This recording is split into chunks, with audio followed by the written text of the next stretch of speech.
Hey guys, I'm Hunter with Self-Insurance. I'm going to get into what is captive insurance. Let's do it. Captive insurance is going to be something where it's almost like you're self-insuring. You have two different options. You can straight up create your own insurance company. It's called a single parent captive. And this is where you can get everything rolling on your own. You're the only one in there, and you create this insurance company that's only insuring you. A group captive, which is much more popular, is where you're going to join a couple other companies. They've created their own insurance company. You're going to be buying into it, and you are still going to be part of this deal where it is your insurance company, but you're going to have a couple others, and you got to have a really low loss ratio where the board of the other companies in there are going to let you in. So I'll just get into how it works real quick and then what it looks like in that situation.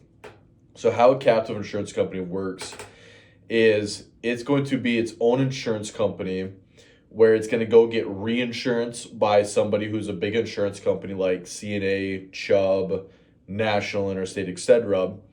And then you're almost going to act like your own insurance company. You're going to pay in these premiums. As you pay in more, you're going to get investment dollars from it. Your money's going to be invested and you're going to earn dividends from it just like a normal insurance company would.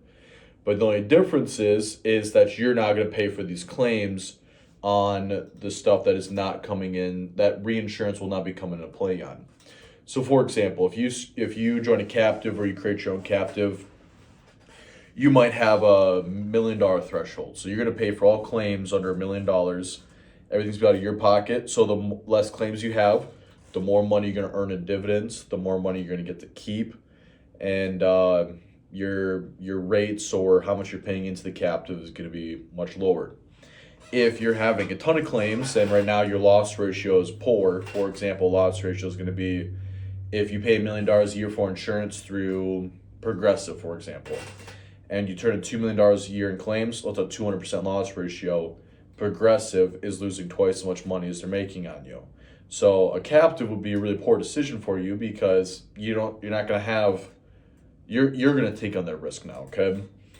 And then the reinsurance is going to pick up on any claim that's a monster. So if you're paying $1 million a year in and you get $1 million in your fund, well, if you go turn in a $10 million claim, the reinsurance company is going to pick up the $9 million after that. But everything in the $1 million section, you're earning dividends on, it's your money, you get control there. So if you're not turning in a lot of claims, yet money is as good as yours, it's going to be invested for you, and you get a lot more say in what's going on here. So this is what a lot of the bigger companies are doing because it's like owning a home versus renting a home. Owning a home is not a ton cheaper than renting a place. Landlords are not making that much money. So why go into a captive then? Well, because it's like owning a home. It's your money now. You're paying off your loan. At some point, this thing's going to be paid off. You get a lot more say in what's going on. You're not going to have a landlord saying, hey, rent's going up $500 this year.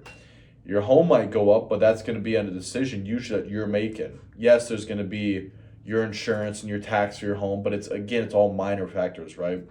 So you're putting money into this captive. That's your money. That's what you get to keep. If you keep funding this thing, you can it's all your money that you can take a little bit out, and the money's accumulating for you. It's being invested. It's gaining interest on it, right? So how do you get into this deal? Well, if you're paying $10,000 a year for your insurance, you're not getting it anytime soon. There's a couple different captives out here for trucking where they have a minimum threshold of $250,000 a year. Again, just because you're paying, for example, $300,000, does that mean this would be a good choice for you? No, it does not. That's the bare minimum premium that you have to be paying a year to make this make sense. So a couple reasons why this might not make sense is if you're paying $200,000 a year in premium, but you're turning in $500,000 in claims. You don't have the money up front to go fund this thing and pay $1 million claim out of pocket right at the time. So you might be barely cutting those $20,000 a month insurance bill checks. But if you start paying the $20,000 a month into the captive and you have a $100,000 claim, well, you're on the hook for that now. So that would make sense for you. Also wouldn't make sense if you were paying 10,000 last year, now you're paying 250. You just grew, so it doesn't make sense for you, right? So you're gonna have the claims and everything on those lines and the premiums that's gonna come into account to make sure that a captive is even worth it for you. The other thing too is going to be the time factor. You can't hop into a captive like you do with switching insurance. It's not going to be like, hey, I don't like Great West, I'm going to go hop into a captive here tomorrow. Now you gotta, if you're a single parent captive and you want to go set up your own insurance company where it's just you in there, you're going to be creating your own insurance company. You got to go get your insurance licenses. You got to go talk to the Department of Insurance, create your own company. You're going to need to see your financials. There's all sorts of work involved in this. And something like that probably is going to take 6 to 9 months, for example. A group captive might take 60 to 90 days. So it might be a lot quicker there for you in a group captive because it's just, hey, show my information. The group will let me in. Great. Things already established there for you. And this makes sense. So when does going into a captive really make sense? I know I touched on maybe when it doesn't make sense, but let's say you have a really low loss ratio. Let's say you're paying a ton in insurance. You're paying millions or well over 500,000 a year, and you're sick and tired of this money just going nowhere for you, and you're making the insurance company all kinds of money. Now it's time to get into a captive. The one other thing I want to say there real quick too is just another good fit. This would go into exactly what I was talking about, but if your risk is really tough to insure, like you do something along the lines of hazardous material cleanup, that's just very expensive to insure because there's very few insurance companies that will insure it. So, usually the sooner the better you can get into a captive in that situation. If you're something super easy to insure, like all my drivers got years and years of experience, and I'm hauling general freight or grain, and it's all local, and I'm paying $4,000 a truck.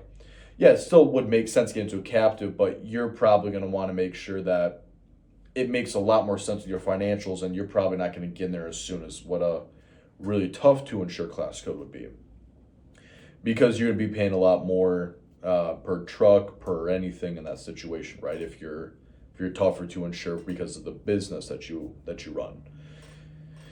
So when does it really make sense to go into a captive? Well, as soon as you guys can do that, you would want to reach out to an agent. You'd want to find an agent that definitely knows what they're doing and has experience in this stuff. They can help you get set up in this field. They'll create your own insurance company. They'll help you out with that sense. And depending on what route you go, whether it's a single parent captive or a group captive, they can help you get set up there. You hop into a captive, and then you are pretty much done with the marketplace insurance for probably ever. Getting out of a captive is super hard, so once you're in, you're in, and there's not a whole lot of reason to go back unless your business just starts going downward and you can't get a hold in claims and things just get kind of out of hand. Then you'd want to go back to marketplace, and probably not willingly. So get into a captive when you can. Make sure it makes sense. You get the money set aside. Make sure you're paying a lot of insurance. You're a big enough business. Again, this is not for the people paying $10,000 a year. This is for the people paying $500,000 a year to $10 million a year, and you're a clean, well-run business. This is not a deal where I hate paying insurance, too expensive, but I don't run my business. I don't have. You're not investing in your business. I don't have a safety manager. I just want to get my costs down. Captives are not for you. The risk is too great, and it's not going to make sense for you. So if you guys are interested in looking into a captive or seeing what more of it is about, looking at getting self-insured, because this is what the big guys do, reach out to us. We've got a lot of resources for getting people into captives, and we've helped a lot of people even look at that option. So I'm with Nelson Insurance Agency. If you guys would like to know more information on a captive, please feel free to email me or call me. My contact information is below. Thanks.